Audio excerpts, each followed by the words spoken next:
Autor Gatarica je u jednom intervjuu za ovu televiziju gde radi Lav Pajić objasnio šta je to književnost. Zanima šta je književnost? Ajde da čujem. Književnost je trenažni proces, kao Đoković, na primer.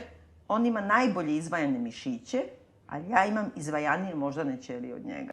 Lice je bilo suvo, obrazi upali, oči su se skrile u polumrak ispod izvijenih obrva.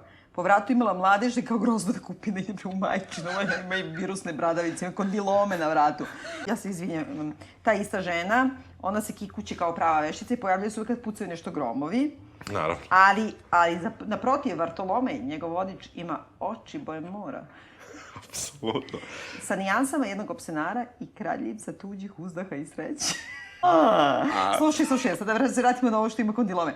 Onda se iz mraka pojavila gospođa Elvira Zurković. Pukao je grom nedaleko od grada kad smo ispazili. Kapiraš ti to?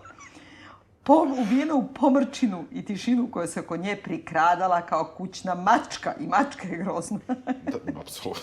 Plesnula je nova bunja, ovo čoče ono Martiš Adams. Ja sam joj gledao oči, besno usađene u njeno koščato lice, bez jednog osjeja, čak i u dnu zenica. A pazi, a ova ima oči boje mora. Belo je tačka. Belo je kao testo tačka. Belo kao dojke drugarice. Dve žene koje prolaze i liče na prostitutke, koje se još nadaju da je neko od tih Poljaka u toj krezuboj noći spreman na brzi snošaj. Opa! Pa ima ovo kada Vladika i Vartolomej gledaju kako se krešu kokoška i peta, pa onda kažu, ovi su tamo, živina je klonula od seksa, Vladika dohvati petla, obori ga glavu na dole, stali mu mane oko nogu pa reče: ti si obešenjače za ovaj kratki čas koliko te ja gledam poligamijom zgrešio. Priznaješ li to? Petao je siktao vrat, izvijao, perje je na njemu letilo na sve strane. Ali se krivim, čini mi se, nije osjećao.